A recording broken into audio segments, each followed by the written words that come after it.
outras pessoas. O missionário, ele é esse instrumento de Deus para ajudar outras pessoas. Então, que nós possamos ser instrumentos do Senhor também, amém, gente? Quando você olhar no banco aí do lado, aí você não vê alguém, aí você lembra assim, tem alguém lá fora sofrendo, tem alguém precisando de Deus, que eu preciso falar para ela, né, que eu preciso, né, ser um instrumento do Senhor para abençoar a vida dos missionários, as pessoas que estão ali, que fazem o que eu não faço, vai aonde eu não vou, amém? Em nome de Jesus, levante sua mão, sente suas mãos para a vida do Nestor. Pai, nós oramos ao Senhor pela vida do Nestor e nós abençoamos a vida dele nessa noite, Pai.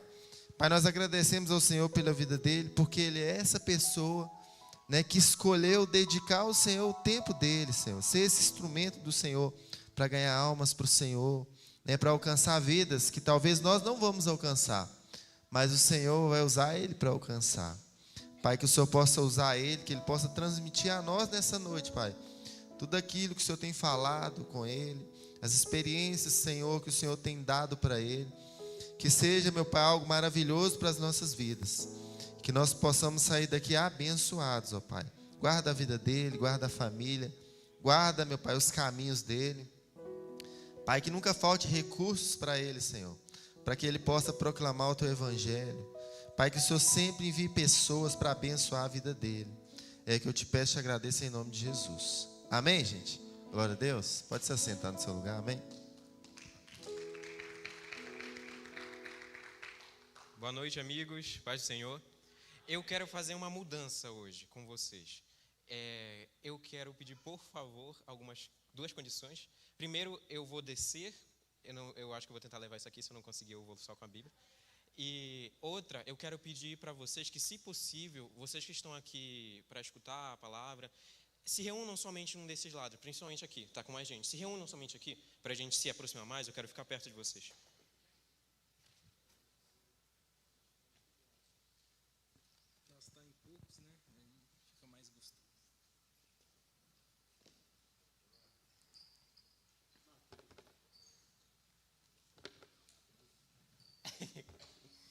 Aí, gente. Bom, vamos começar. Eu tenho toda uma palavra que o Senhor compartilhou comigo para trazer para vocês, mas eu entendi, diante de começar isso, compartilhar um pouco do meu coração para vocês, de uma coisa que o Senhor vem me incomodando, vem trazendo para mim há algum tempo, que mudou há um tempinho.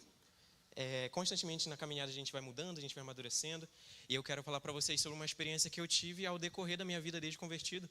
Eu vou primeiro me apresentar. O meu nome é Nestor Alves, eu sou... Pode passar? Pode passar? Pode passar? Passou. Assim, gente, eu sou convertido há 3 anos e alguns meses. Me converti no dia 5/2/2023. 23, é isso aí. Eu me converti por um motivozinho um pouquinho assim, mas vou falar que o Senhor foi tudo plano do Senhor. Mas eu me converti ali com 16 anos. O pastor orou na minha cabeça falando que eu ia ser missionário, eu achei que ele era doido. Eu fui para a igreja só porque eu gostava de um tio meu e eu queria que ele fosse meu amigo e outras partes. E a partir disso, quando eu aceitei Jesus, eu gostei de estar naquela igreja, continuei naquela igreja, passou alguns meses e eu realmente fui ter o meu primeiro contato com o Espírito Santo 6 meses depois, quando eu tenho certeza que ali foi onde eu realmente comecei a minha caminhada com Jesus. Mais ou menos lá pelo mês 8, por aí, 7. Mas enfim, pode passar. Eu saí de casa com 18 anos, quando o Senhor me chamou para a missão lá com 16, mas com 18 eu fui para o Paraná fazer uma escola de evangelismo e discipulado que a gente tem na agência chamada Jocum. Pode passar. Nessa escola eu estive envolvido estudando por 3 meses sobre discipulado, alguns temas cristãos, e depois estive envolvido por 2 meses com um tempo prático, trabalhando com a minha equipe, com adictos, com crianças, através de teatros, dança e todo tipo que você possa imaginar de pregação do evangelho. Pode passar. Nesses 2 meses o Senhor ele confirmou para mim que eu deveria continuar. Eu retornei para casa e algum tempo depois... Amém, eu já falei isso, me afobei aqui, pode passar. Algum tempo depois, o Senhor me convidou em dezembro a vir para Minas Gerais estudar a Bíblia, em uma escola da Bíblia de 3 meses intensos, onde eu estive envolvido. Hoje eu estive envolvido com essa escola, aprendendo a conduzir pequenos grupos, conhecendo a palavra de A a Z, onde eu também estive me capacitando para conseguir guardar o panorama bíblico no coração, para poder alcançar pessoas que eu não vou estar com a Bíblia na mão, que não vão estar em uma igreja, que eu consiga contar toda a história da Bíblia. Foi o que eu fiz e foi onde eu conheci melhor o Isaac, conheci essa igreja enquanto estava correndo aqui, vi vocês ensaiando e gostei de vocês. Mas, assim, eu vim para cá e conheci melhor vocês. Depois dessa escola bíblica, o Senhor me convidou a um novo passo, que é o que não está aí, mas só que é o que eu vou estar fazendo nos próximos dias. Desde que eu me converti, o Senhor trouxe muito amor no meu coração pelos não alcançados do contexto perseguido, contexto não alcançado nesse PNA, a gente chama de povos não alcançados, menos de 2% de cristãos. E desde então eu comecei a caminhar nisso, entendendo como que o Senhor vai me levar lá. Depois daqui de Minas Gerais, o Senhor me conduziu a ir servir em uma base que eu estarei servindo, que tem trabalho com refugiados muçulmanos. Os próximos anos eu estarei por lá. Dando esse contexto, bora lá para a palavra. Eu, atualmente, eu ia falar minha idade de novo, ó. Estou com TDAH aqui. Mas vamos lá. O que eu queria compartilhar com vocês antes de começar isso, gente? Uma coisa que eu enfrentei um tempo antes de um tempo da minha vida, já na missão, que eu enfrentei um choque cultural, onde eu comecei a diferenciar o meu amor por Jesus, que eu comecei bem no início, muito dedicado. Chorava muito, se dedicava muito todos os dias na igreja. Era um amor, aquele primeiro amor que a gente entende, né? Esse termo que a gente usa. Passou alguns meses, eu comecei a entender da palavra, comecei a compreender sobre teologia, comecei a compreender um monte de coisa e também ver várias fendas na igreja. E isso endureceu meu coração por um tempo. Foi um tempo que eu cheguei a um período que durante as orações eu não fechava os olhos, durante o culto eu considerava que levantar a mão era algo muito bobo. Considerava que talvez se o Senhor mandasse eu cantar, mandasse eu glorificar, eu tinha vergonha. Afinal, todo mundo está fazendo, por que eu vou fazer? E passou algum tempo e o meu coração estava duro a tal nível que eu me sentia agonizado escutando pessoas chorando na presença de Deus. Eu não gostava daquilo porque aquilo me pinicava, eu não gostava, eu não conseguia. Faziam meses que eu não chorava, meses que eu não sentia o Espírito Santo. E por que esse irmão está chorando? Isso deve ser fingimento. Eu me encontrei nesse lugar, onde foi o Senhor me confrontou, me quebrou e quebrou feio. E eu quero trazer isso para vocês por quê? Amadurecimento, crescimento pessoal e conhecimento da palavra não significa você perder o amor por Jesus. Conhecer palavra, conhecer teologia não significa você perder o desejo pelo Senhor, o amor pelo Senhor, pela sua palavra. Eu deixo isso bem claro porque às vezes na nossa vida com o Senhor, passando o tempo, a gente aprende que o que a gente fazia no começo não é tão sério, o que a gente fazia, o que a gente sentia não é tão sério, não é tão bíblico. Então eu convido vocês a realmente enraizar em vocês a lágrima, enraizar em vocês a dança, enraizar em vocês o que vocês sentiam no começo, mas também com amadurecimento. O que de fato não faz sentido, descarte, mas mantenha o amor pelo Senhor. Não deixe o coração de vocês endurecer. A palavra avisa que haverá muito amor faltando no mundo, e essa promessa, ela não é para os não crentes, é para a gente. A palavra fala que o nosso amor se esfriará. Diante disso, eu quero convidar vocês mesmo se existe algum estado que vocês já tiveram antes, que vocês sentem falta, que vocês sentem esse incômodo, voltem a esse lugar. Quebrem o seu coração, abram o seu coração e voltem a esse lugar. Não permitam que o Senhor se torne uma estatística para você e que a igreja que Ele tanto ama se torne um alvo de você criticar com vãs filosofias e formas de visões que você concorda que está errado. Não dá para amar o marido sem amar a esposa. Dito isso, bora começar a palavra. Eu quero ler com vocês Marcos 10, 23 a 30, e eu quero falar com vocês sobre o que realmente importa para a gente. Jovens, tenho 19 anos, eu não sou tão velho assim, mas vamos abrir lá em Marcos 10.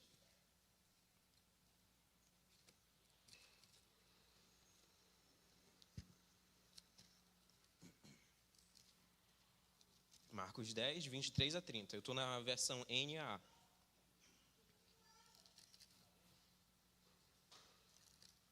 Amém? Então Jesus, olhando ao redor, disse aos seus discípulos: como é difícil para o que tem riquezas entrar no reino de Deus. Os discípulos estranharam essas palavras, mas Jesus insistiu em dizer-lhes: filhos, como é difícil entrar no reino de Deus. É mais fácil um camelo passar pelo fundo de uma agulha do que um rico entrar no reino de Deus. Eles ficaram muito admirados, dizendo entre si: sendo assim, quem pode ser salvo? Jesus, olhando para eles, disse: Para os seres humanos é impossível, contudo para Deus é possível, para Deus tudo é possível. Então Pedro começou a dizer-lhe: eis que nós deixamos tudo e seguimos ao Senhor. E Jesus respondeu: em verdade lhes digo que não há ninguém que tenha deixado casa, irmãos, irmãs, mãe, pai, filhos ou campos por minha causa e por causa do Evangelho, que não receba já no presente 100 vezes mais casas, irmãos, irmãs, filhos e campos com perseguições. E no mundo por vir receberá a vida eterna. Porém, muitos dos primeiros serão últimos e os últimos serão primeiros. Eu lembrei de uma coisa que eu esqueci. Mas eu quero convidar você a fazer um negócio diferentinho agora. Vocês não vão precisar dançar nem nada do tipo. Mas vire para o seu irmão do lado, cumprimente e dê um abraço nele. Bora sentir o calor da igreja? O Ian ficou sozinho ali, tá vendo? O Senhor está contigo. Mas vamos lá, gente. O que está acontecendo aqui, né? Eu fiz isso para a gente lembrar o quão importante é esse corpo, o quão importante é essa nossa conexão como corpo de Cristo. Nesse contexto aqui de Marcos 10:30, né? Desse versículo, eu escolhi ele porque ele tem muitas coisas que vão trazer para a gente um princípio e um propósito. Como jovens, principalmente ocidentais, e vai fazer sentido porque eu estou citando o Ocidente, a gente tem uma visão de vida, propósitos muito bem estabelecidos. Crescer, principalmente no Brasil, crescer, se formar, quem sabe passar no concurso, ter riquezas, crescer verdadeiramente em conhecimento, em sociedade, em tudo. Mas eu quero convidar vocês a olhar um pouquinho para o que vem além disso, para o que vem depois desse lugar de vitória. E, infelizmente, não sei se alguém gosta disso, mas eu não vou pregar vitória. Eu vou falar sobre a nossa própria derrota. Diante disso, nesse contexto de Marcos, Jesus estava a alguns capítulos de ser morto. Ser morto, como eu falei na nossa última célula, ou melhor, a última que eu estive, Jesus ele foi destruído fisicamente falando. Sua cabeça perfurada, suas costas abertas, foi crucificado nu, não foi bonitinho como a gente conhece. E a maior dor dele foi se afastar do Pai diante do pecado, receber todo esse pecado de todos nós. Foi um sacrifício atemporal que salvou desde Abraão até o último homem, até o meu vizinho que pode aceitar Jesus amanhã. Essa cruz salvou a gente.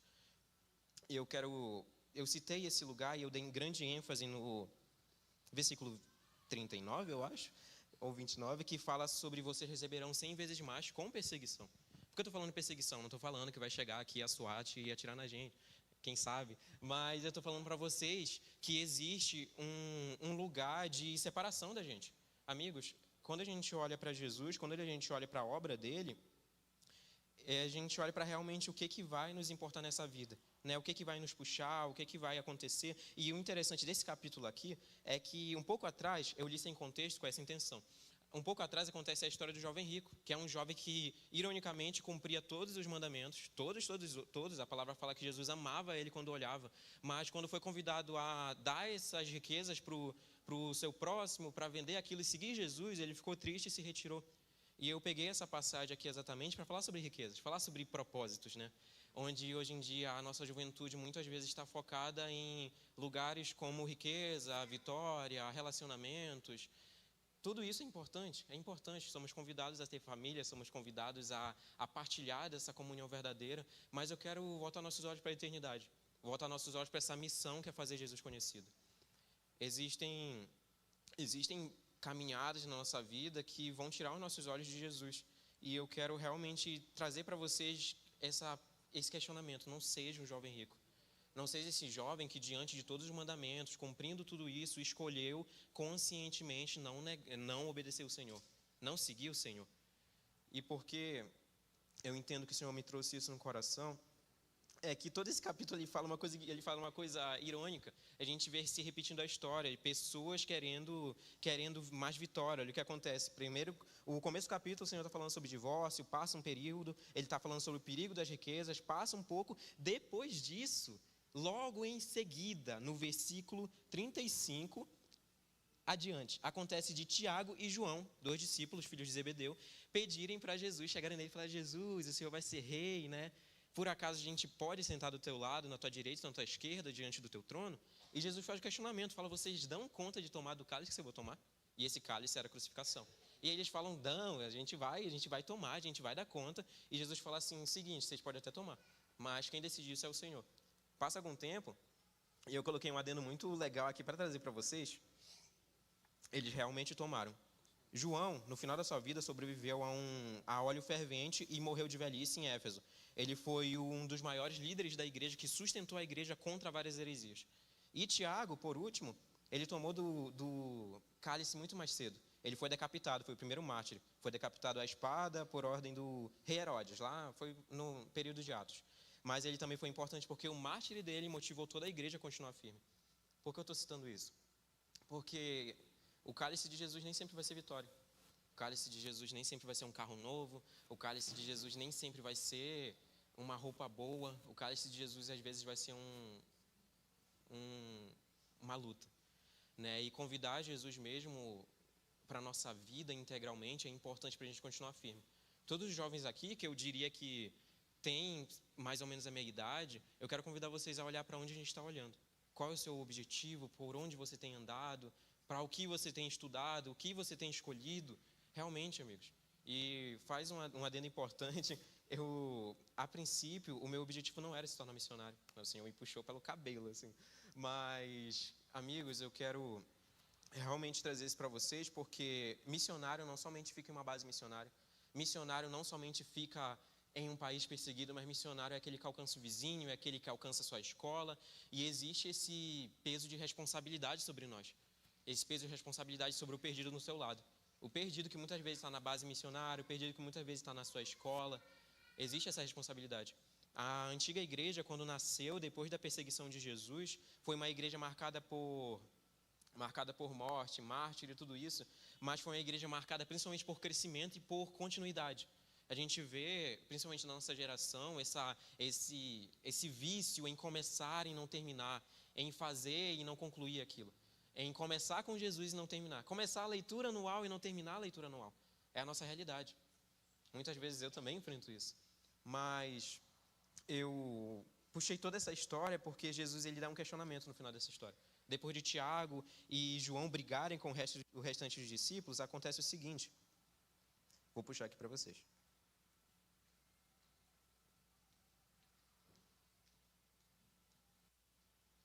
Aqui no versículo 42. 41 e 42, vou ler. Quando os outros 10 discípulos ouviram isso, começaram a ficar indignados com Tiago e João. Mas Jesus, chamando todos para junto de si, disse: vocês sabem os que são considerados governadores dos povos que os dominam e que os seus maiorais exercem autoridade sobre eles. Mas entre vocês não é assim. Pelo contrário, quem quiser tornar-se grande entre vocês, que se coloque a serviço dos outros. E quem quiser ser o primeiro entre vocês, que seja servo de todos. Pois o próprio Filho do Homem não veio para ser servido, mas para servir e dar a sua vida em resgate por muitos. Eu quero contar uma história para vocês. Uma história de um missionário. Mas esse missionário foi o primeiro de todos. Vamos colocar esse tributo sobre o Senhor. A palavra fala que desde a eternidade Jesus se sacrificou por nós e esse projeto de Jesus foi marcado desde o começo. Em Gênesis 3,15, existe uma promessa depois do pecado que viria um homem que iria render toda a humanidade e iria trazer salvação para ela. Depois desse período, Adão recebe essa promessa de que ele deveria continuar firme. Adão peca. Esse projeto diz que Adão peca. Está saindo? Amém. Depois de Adão, a gente pode ir para o próximo Salvador, que foi Noé. Foi Noé responsável de ser íntegro e responsável de trazer essa verdade para o meio do povo. Noé, depois de ser íntegro e sobreviveu o dilúvio, se embebedou na sua vinha e pecou contra o Senhor. Passa um tempo, o Senhor levanta Abraão. Abraão, um homem mentiroso, soberbo, que por muito tempo foi esse intitulado. Um pagão. Foi salvo pelo Senhor, recebeu uma promessa. Também pecou. Passa de novo, chegamos em Isaac. Isaac, eu diria que foi o menos pior. Mas ele conheceu o Senhor, foi amigo do Senhor, mas também pecou. Fingia que não era marido da sua mulher para que ele pudesse ser livre da morte. Passa um tempo, a gente chega em Jacó. Jacó foi o pior. Foi o mentiroso, ladrão, tudo isso. Mas Jacó foi redimido pelo Senhor. E o Senhor teve que quebrar a maior força de Jacó, que era o seu próprio corpo físico. Teve que quebrar a sua coxa para trazer Jacó de volta. Passa Jacó de novo, a gente chega em José, passa José, a gente chega em Moisés, o grande homem, o mais forte entre os homens de Deus depois de Jesus, porém Moisés pecou. Pecou diante da palavra, diante da promessa dele, pecou e se afastou do Senhor. Ele, em vez de santificar o Senhor naquele momento, ele trouxe uma imagem de Deus irado para todo o povo, pecou contra o Senhor e morreu. como todos. Passa um tempo, o Senhor levanta reis, juízes, todos eles. Davi, Salomão, Davi, homem de Deus. A gente conhece a história. Pecou também. Fornicou, seu filho, abusou da sua filha, ele não fez nada. O seu outro filho tentou roubar o seu reinado e adulterou com com uma parte das suas, não é prostitutas, o nome é outro, mas as suas concubinas diante de todo o reinado. Esse foi Davi. Davi segundo o coração de Deus. Ele não perdeu esse atributo, porém, ele pecou. Por que eu estou enfatizando tanto pecado? Passa Davi novamente, a gente chega em outros, chega nos reformadores depois do exílio, chega no exílio, e a gente chega nos profetas, foram mortos também, Isaías cerrado ao meio, Jeremias apedrejado no Egito, todos eles perseguidos, mortos, para que essa palavra estivesse em nós. Mas o Senhor ele concluiu essa missão quando depois de um período chegou em Jesus.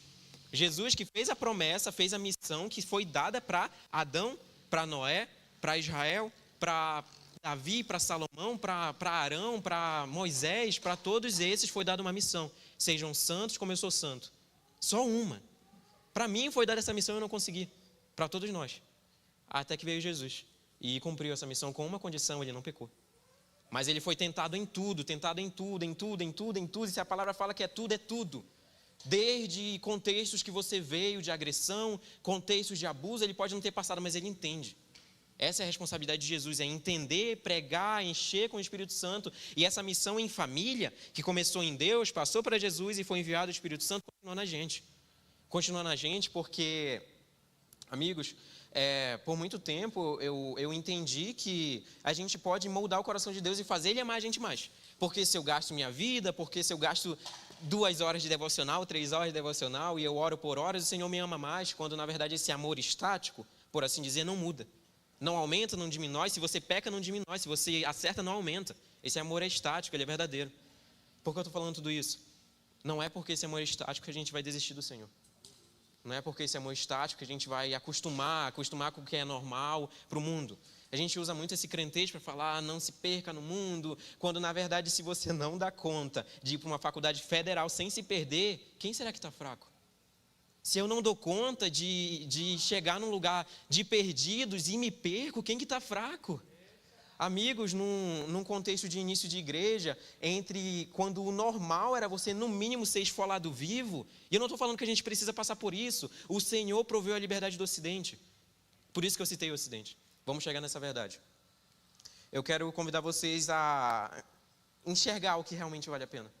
Sabe, todos nós jovens, mais velhos, adultos, enfrentamos guerras, enfrentamos deuses que tomam o lugar do Senhor constantemente, seja um relacionamento, seja um emprego, seja uma briga, quando uma simples briga com seu pai já te afasta do Senhor, quando a cruz de Jesus não falhou, mas só que a disputa com seu irmão falha e faz você se afastar. Eu quero contar uma história para vocês, um pouco da minha vida, antes de eu chegar aqui. Eu vim de uma casa não cristã, de um contexto não cristão, com uma mãe fumante, que bebia, já foi de outra religião, com um pai que espancava a família toda. Mas, de alguma forma, eu me converti. De alguma forma, eu me tornei missionário. De alguma forma, o Senhor fez tudo isso que Ele fez em 3 anos. E eu acredito que isso não é por nada. Todo lugar que eu passo, eu tenho a certeza de falar, Deus queria que esse lugar acontecesse. Deus queria que essa noite acontecesse, por algum motivo. E teve um dia que o Senhor me confrontou. Eu estava diante do meu pai, com a minha mãe, meu pai bebendo, minha mãe bebendo. E por muito tempo eu tive que aconselhar eles, mesmo como casados, separar a briga, segurar meu pai para não bater na minha mãe.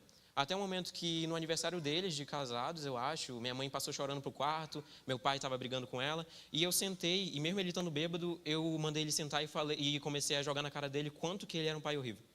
E falei para ele quanto que ele nunca amou a gente, quanto que ele até provia, mas não amava. E até que ele soltou uma frase que mudou todo o meu coração. Ele falou assim, eu fiz o meu melhor. E na hora eu só pensei em voar no pescoço dele. Mas aí Deus falou comigo, Nestor, ele não sabe o que é amor.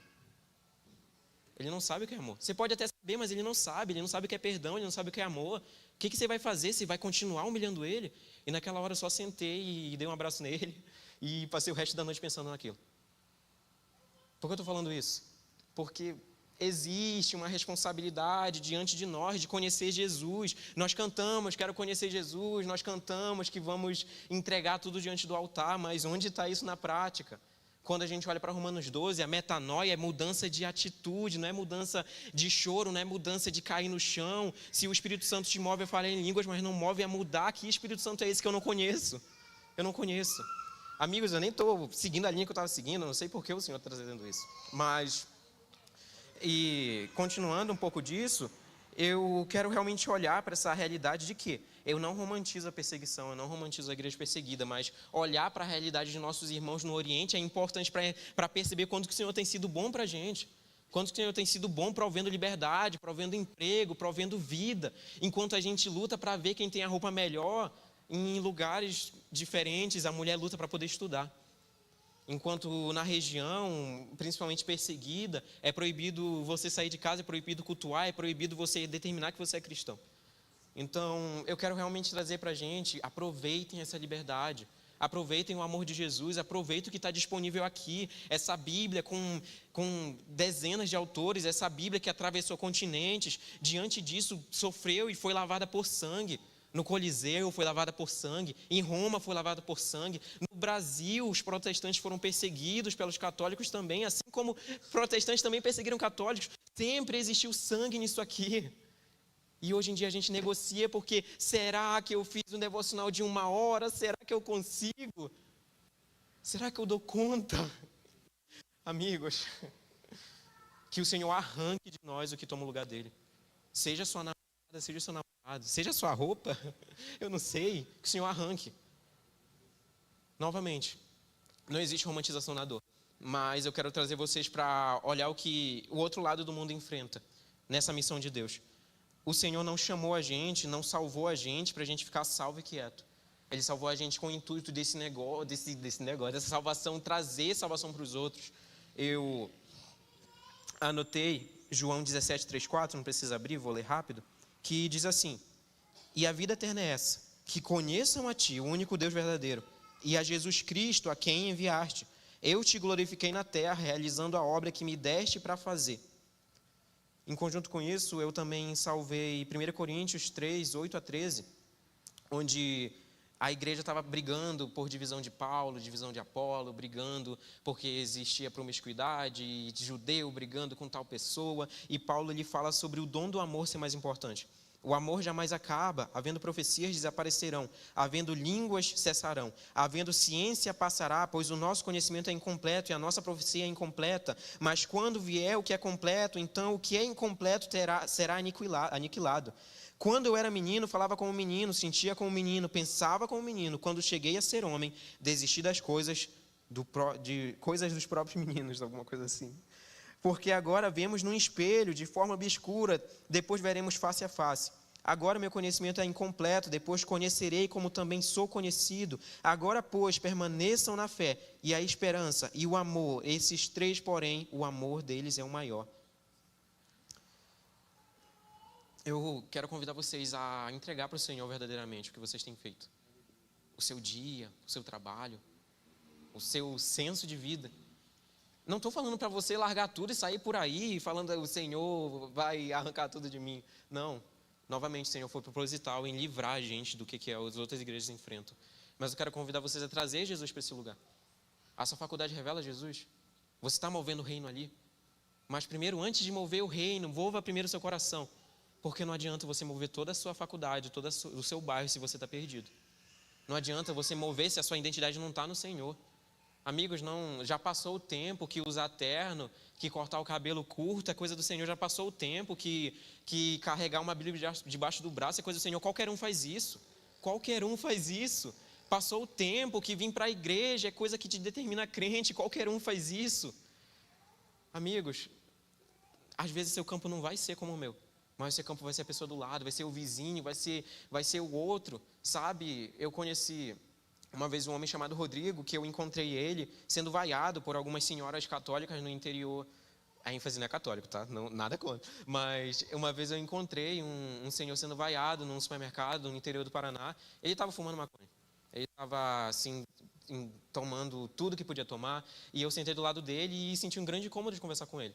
Ele estava ao redor de mais 5 ou 6 pessoas. E eu, com o meu amigo, sentamos e começamos a conversar com ele. Perguntar quem ele era, de onde ele veio. Descobri toda a vida dele. E aconselhei ele e falei, aceita Jesus. Ele aceitou. Confesso para vocês que eu não achei que ia dar tanta coisa. No outro sábado, ele apareceu na igreja que eu estava hospedado. Ele, hoje em dia, está completando mais ou menos o 7º ou 8º mês de tratamento. Ele é discípulo de Cristo, ele está lendo a Bíblia, ele conhece Jesus e ele vai voltar para casa. Ele tem cerca de 40 anos, 41. E eu fico pensando se eu não tivesse sentado naquele lugar. Porque eu falar para vocês, o cheiro de droga e o cheiro de álcool eu não gostava. Mas eu sentei lá com ele, comecei a conversar. E, amigos, eu quero trazer um pouco dessa passagem de 1 Coríntios para a gente e adaptar um pouco. O carro vai passar, a roupa vai passar, a sua juventude vai passar. O dom de qualquer dom vai passar. Se você profetiza, vai passar. Se você fala em línguas, vai passar. Se você gosta de algo, vai passar. Mas o amor não passará. A eternidade não passará. Eu sei que talvez seja muito maçante engolir tudo isso de uma vez, mas eu sei que essa vai ser provavelmente em muitos meses a primeira oportunidade, uma das poucas que por enquanto eu vou ter de compartilhar com vocês essa verdade, então eu quero aproveitar no máximo. Eu também quero trazer para vocês um pouquinho de realidades, né, que a igreja enfrenta, a gente enfrenta, o corpo de Cristo enfrenta. É pisca-pisca? Assim, caiu, sumiu aqui, voltou. Enfim. Quando a gente olha para a igreja mundial do Senhor, a igreja, bora falar da Ásia, bora falar do Oriente Médio, a gente olha para esse contexto, a gente está olhando para uma igreja que, se você aceita Jesus, no mínimo a sua família vai te expulsar. No contexto muçulmano, islâmico, no mínimo, se você é mulher, você ou vai ser forçada a casar novamente com alguém que é muçulmano, ou você vai ser perseguida, você vai ser morta. Se você for homem, você vai ser morto, deportado, se você for estrangeiro, no máximo. Se você for cristão, não tem opção, não tem batista, não tem Getsemane, não tem presbiteriana, não tem. Não existe. Se a gente for olhar para a igreja de Deus, não tem placa. A igreja de Deus é ligada pelo sangue, é ligada pela verdade. Sabe, enquanto a gente olha para essa realidade de liberdade, a liberdade que a gente tem traz para a gente a possibilidade de a gente brincar com o amor de Jesus, de a gente brincar de ser crente, a gente brincar, e nem crente, brincar de ser discípulo, brincar de ceiar sem entender que o corpo dele foi dilacerado, brincar de ceiar sem entender que o sangue dele está derramando sobre nós, todos os dias. Esse sacrifício continua até Jesus voltar. Se eu pecar, daqui a pouco o sangue de Jesus vai me lavar. Paulo afirma que enquanto o sangue de bois, ovelhas, carneiros é valioso para nos livrar do pecado, quem mais dirá o sangue de Deus? Amigos, não existe mérito, mas Ele nos deu esse mérito. Ele nos deu esse mérito de conhecê-lo, nos deu esse mérito de alcançar mais pessoas, esse mérito de conhecer mais pessoas, de pregar a verdade, e nós enfrentamos luta para abrir a Bíblia. Enfrentamos luta para orar, e eu falo porque eu também enfrento. Então, amigos, voltem o coração para esse lugar. Existe uma glorioso tesouro em participar dessa comissão, em participar dessa verdade. E você não precisa sair de casa. Não estou falando que você não vai sair de casa. Você não precisa sair do seu estado, você não precisa fazer grandes coisas aos nossos olhos, porque o amor de Deus não é modelado pelos seus atos, é modelado pelo sangue de Jesus. Eu quero voltar também, por último, ler com vocês rapidamente João 21, 15 a 19.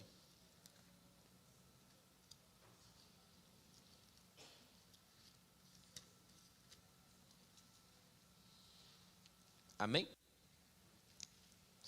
Vai dizer: depois de terem comido, Jesus perguntou a Simão Pedro: Simão, filho de João, você me ama mais do que esses outros me amam? Ele respondeu: sim, o Senhor sabe que eu amo. Peraí, meu pé atacou. Versículo 15 ainda. Sim, o Senhor sabe que eu amo. Jesus lhe disse: apacenta os meus cordeiros. Jesus perguntou pela segunda vez: Simão, filho de João, você me ama? Ele respondeu: sim, o Senhor sabe que eu amo. Jesus disse: pastoreia minhas ovelhas. Pela terceira vez, Jesus lhe perguntou: Simão, filho de João, você me ama? Pedro ficou triste por Jesus ter te perguntado pela terceira vez: você me ama? E respondeu: o Senhor sabe de todas as coisas, sabe que eu amo. Jesus lhes disse: apacente minhas ovelhas. Em verdade, eu lhes digo que quando era mais moço, você se cingia e andava por onde queria. Mas quando você for velho, estenderá as mãos e outro cingirá e o levará para onde você não quer ir. Versículo 19, Jesus disse isso para significar que tipo de morte Pedro havia de glorificar a Deus. Olha que engraçado, que tipo de morte Pedro havia de glorificar a Deus. A gente olha para Pedro e existe até uma coincidência aqui, quando eu estava estruturando, porque Paulo fala, quando eu era menino, agia como menino, pensava como menino, me importava como menino. E Pedro aqui vem receber isso de Jesus, que existirá um tempo que você não dependerá de você mesmo, você vai ser forçado a coisas, você vai ser forçado a ir para um lugar. E Pedro, de fato, foi crucificado de cabeça para baixo. Foi crucificado depois de ser perseguido, mais ou menos pelo período onde Paulo também morreu. Amém.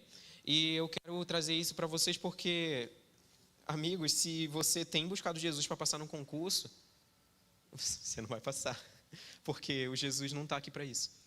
Ele vai abençoar, vai, se dedique, estude, dê o seu melhor, apresente Jesus. Se você vai ser um policial, se você vai ser um advogado, faça Jesus conhecido ali. Amigos, você está fazendo faculdade, faça Jesus conhecido. Amigos, você está no trabalho, faça Jesus conhecido. Não faça como Romanos fala, Romanos 12, não se acostume com o padrão desse mundo, onde um dia, para você, aquilo é errado, mas no outro, depois de alguns meses, não é. Eu lembro de uma história que eu tive em uma base missionária, uma vez eu estive em contato com vários meninos, e eles começaram a fazer aquelas piadas de duplo sentido, e eu nunca fui de fazer isso. Passou algum tempo, e eu começava a rir, começava a me aproximar, até um dia que eu fiz. E aí eu me questionei, eu falei, por que eu estou fazendo isso? Eu nunca fiz isso. E eu comecei a falar, Efésios 5 fala, não passe nem menção de pensamento de pecado entre vocês. E eu fiquei me questionando, até quando a gente vai colocar na palavra, isso aqui é mandamento, isso aqui não é, isso aqui é, isso aqui não é. Amigos, não tem vírgula aqui, é mandamento, tudo é. Tudo é. Ler a Bíblia, obedecer, glorificar, tudo é. Não é opção, não é opção. Não é opção obedecer, não é opção amar. Inclusive, amar não é você gostar, vale dizer. Amar o irmão não é você gostar do irmão, amar o irmão é você fazer como Jesus fez. E eu digo tudo isso porque, independente de quem você seja, do que você está passando, do que você está enfrentando, existe um arquiteto soberano sobre tudo. Tudo. Eu não sei qual é o horário normal de uma pregação, então eu vou tentar não me estender. Mas, amigos, eu quero realmente deixar essa âncora em vocês. Eu não tinha possibilidade de me converter, eu nem sei porquê. Se eu fosse falar para vocês porque eu me converti, vocês iam rir junto comigo. Mas o Senhor me resgatou. Ele me trouxe do Amapá, são 4.000 quilômetros daqui. Qual é a possibilidade do Nestor do Amapá estar em Getsemane, em Ouro Branco, no canto de Contagem? Então, amigos, eu não sou desses negócios de sinal, mas olhem que o Senhor está convocando vocês para esse relacionamento. E não um relacionamento de agora. Não um relacionamento com pad de fundo, tocando no fundo, para você poder orar, para você poder ler a Bíblia, com Jesus no fundo, te cutucando, para você chorar. Amigo, às vezes não vai ter choro. Às vezes vai ter você se levantar e pedir perdão. Nem todo mundo sabe aqui, mas uma curiosidade, eu tenho um irmão gêmeo. E eu tinha uma dinâmica comigo mesmo, que toda vez que a gente brigava, eu sentia, nossa, vinha aqui, ó, tudo, vontade de brigar. Mas tinha uma coisa comigo que na hora que a gente brigava, eu abraçava ele. Porque eu sabia que eu não queria falar nada, mas um abraço ia render nós dois.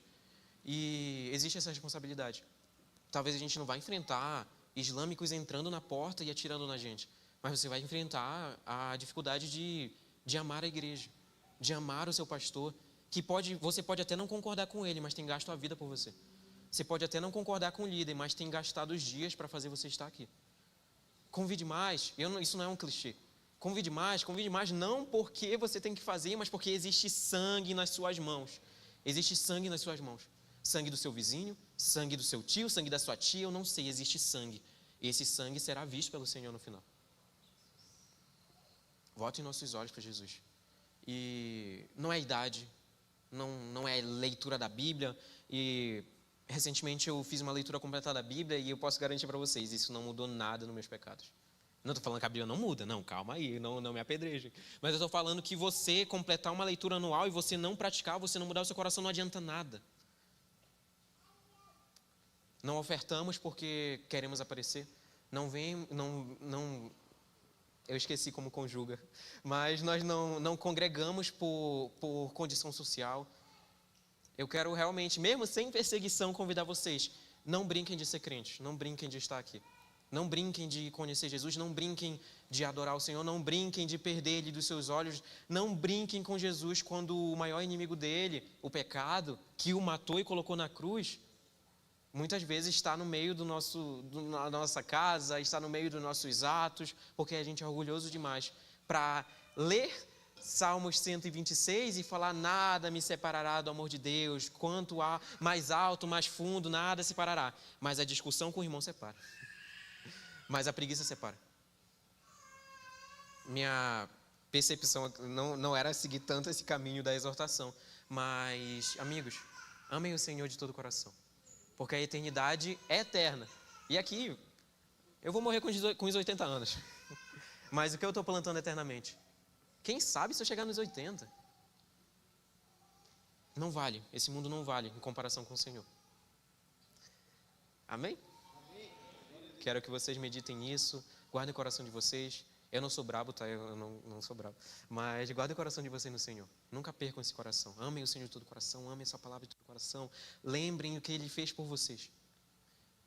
Amém? Essa é a palavra que eu queria dar para vocês.